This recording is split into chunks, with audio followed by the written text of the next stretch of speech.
Hello everyone, welcome back. எல்லாரும் எப்படி இருக்கீங்க? ஸோ இன்னைக்கு நம்ம கிச்சன்ல என்ன ரெசிபி பார்க்க போறோம்னு பார்த்தீங்கன்னா ஒரு சூப்பரான ப்ராக்லி போண்டா ரெசிபி தான் பார்க்க போறோம். ப்ராக்லி வச்சு நான் நிறைய ரெசிபிஸ் ஆல்ரெடி போஸ்ட் பண்ணியிருக்கேன். அதோட லிங்க்லாம் உங்களுக்கு டிஸ்கிரிப்ஷன்ல கொடுக்குறேன். உங்களுக்கு விருப்பம் இருந்தால் பாருங்க.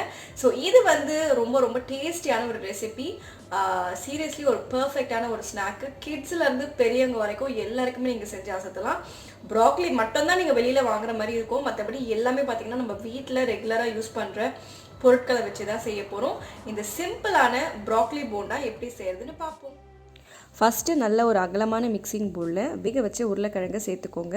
ஒரு 3 மீடியம் சைஸ் உருளைக்கிழங்கு நல்லா வேக வச்சு தோல் உரித்து நல்லா கையில் ஸ்மாஷ் பண்ணுற அளவுக்கு இருக்கணும். அதை நம்ம ஃபஸ்ட்டு சேர்த்துப்போம்.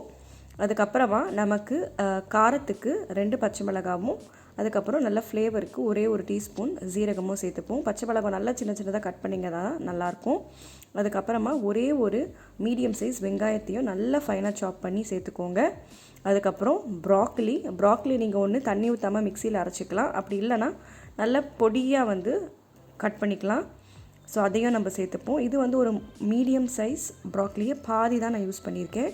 அதுக்கப்புறம் ஒரு கைப்பிடி அளவு கொத்தமல்லியும் 1 டீஸ்பூன் அளவு உப்பு, அதுக்கப்புறம் 1 டீஸ்பூன் அளவு கரம் மசாலா, அதுக்கப்புறம் காரத்துக்கு இன்னொரு teaspoon red chilli powder.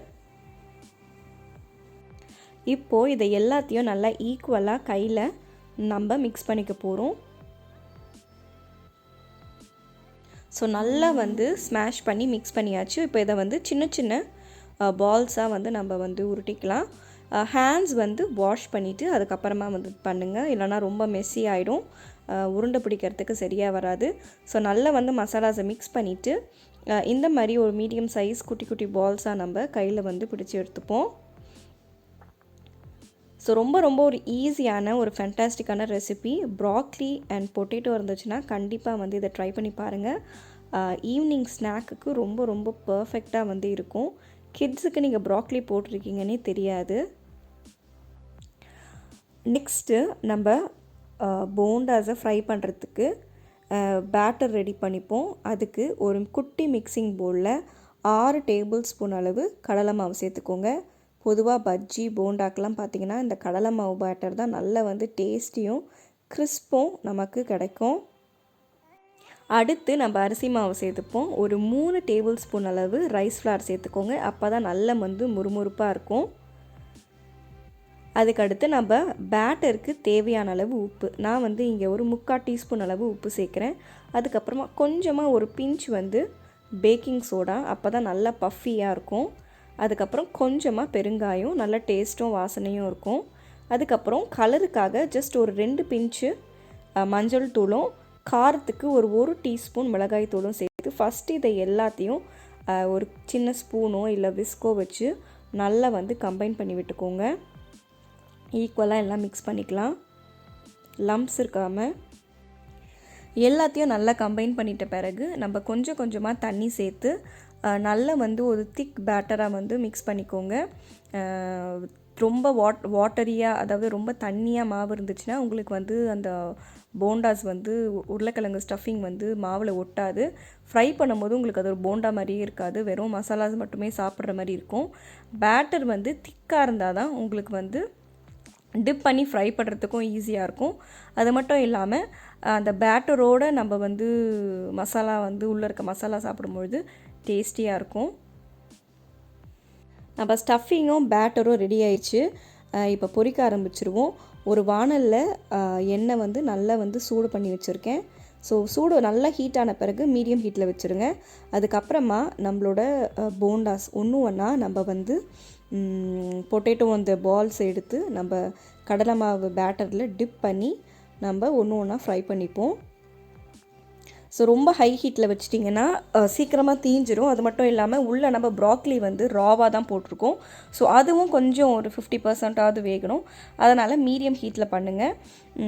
So bondas ஒரு பக்கம் நல்லா வேகட்டும்.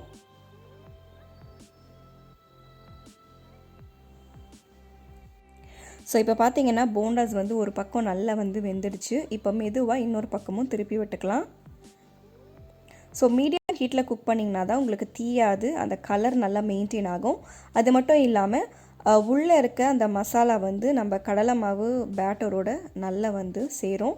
ஸோ இப்போது இது இன்னொரு பக்கமும் திருப்பிட்டு இன்னும் ஒரு 1லேருந்து 1.5 நிமிஷம் நம்ம இதை நல்லா வந்து குக் பண்ணிக்க போகிறோம்.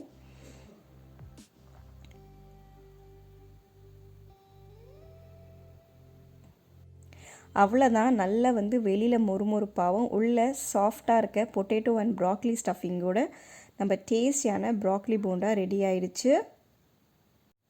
உங்களுக்கு கிட்ட காமிக்கிறேன், எப்படி இருக்குன்னு பாருங்கள். ரொம்ப அட்டகாசமாக இருந்தது. ஆக்சுவலாக இதை பார்க்க இப்படி இருக்கிறத விட சாப்பிடும்பொழுது பார்த்திங்கன்னா இது டேஸ்ட் வந்து ரொம்ப வந்து சூப்பராக இருந்துச்சு. அதனால தான் இந்த ரெசிபியை உங்களோட நான் வந்து ஷேர் பண்ணுறேன். இப்போது நம்ம போண்டாஸை ஒன்றா எடுத்து நம்ம பிளேட்டில் வச்சுப்போம். கண்டிப்பாக வந்து இது ஈவினிங் ஸ்நாக்குக்கு ட்ரை பண்ணுங்கள். வீட்டில் எல்லாருமே இருக்கும்போது ட்ரை பண்ணுங்கள். அப்படி இல்லைன்னா கெஸ்ட்டு யாராவது ஈவினிங் வரும்போது கூட ட்ரை பண்ணுங்கள். ரொம்ப டேஸ்டியாக இருக்கும். இது வந்து கிட்ஸுக்கு மட்டும் கிடையாது, பெரியவங்களும் விரும்பி சாப்பிடலாம். பொதுவாக உருளைக்கிழங்கு போண்டா எல்லாருமே செய்வாங்க. பட் ஆனால் வந்து அதில் ப்ராக்லி போட்டு செய்யும் போது இதில் ப்ராக்லி போட்டிருக்கீங்கன்னு யாருக்குமே கண்டுபிடிக்க முடியாது. நான் வந்து ப்ராக்லியை சின்ன சின்னதாக கட் பண்ணி தான் சேர்த்துருக்கேன். உங்களுக்கு சின்ன சின்னதாக கட் பண்ண முடியலன்னா நீங்கள் மிக்சியில் தண்ணி ஊற்றாமல் நல்ல ரவை மாதிரி கொரன்னு அரைச்சி இந்த உருளைக்கிழங்கு மிக்சரோடு நீங்கள் மிக்ஸ் பண்ணிக்கலாம். அப்போ உங்களுக்கு போட்டுக்கிறதே தெரியாது. இப்போ இருக்க சுச்சுவேஷனில் விட்டமின் சி வந்து அதிகமாக வந்து சாப்பிட சொல்கிறாங்க. ஏன்னா நம்ம இம்யூன் சிஸ்டத்தை பூஸ்ட் பண்ணுறதுக்கு.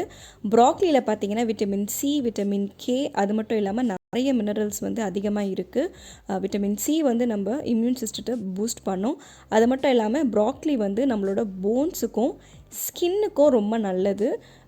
ஸோ அதனால் அது மட்டும் இல்லாமல் நிறைய பெனிஃபிட்ஸ் வந்து ப்ராக்லி பற்றி நம்ம சொல்லிக்கிட்டே போகலாம். அதில் நிறைய ஆன்டி ஆக்சிடென்ட் இருக்குது. ஸோ குழந்தைங்களுக்கு பெரியவங்களுக்கு எல்லாமே வந்து இதை வந்து செஞ்சு கொடுங்க. இந்த வீடியோ உங்களுக்கு யூஸ்ஃபுல்லாக இருந்திருக்கும்னு நினைக்கிறேன். இது வரைக்கும் நம்ம சேனலுக்கு நீங்கள் சப்ஸ்கிரைப் பண்ணலன்னா, இப்போ தான் ஃபஸ்ட் டைம் பார்க்குறீங்கன்னா மறக்காமல் சப்ஸ்கிரைப் பண்ணிவிடுங்க. வேறு ஒரு புது வீடியோவில் நான் உங்களை மண்டே பார்க்குறேன். தேங்க்யூ ஃபார் வாட்சிங். Take care and bye.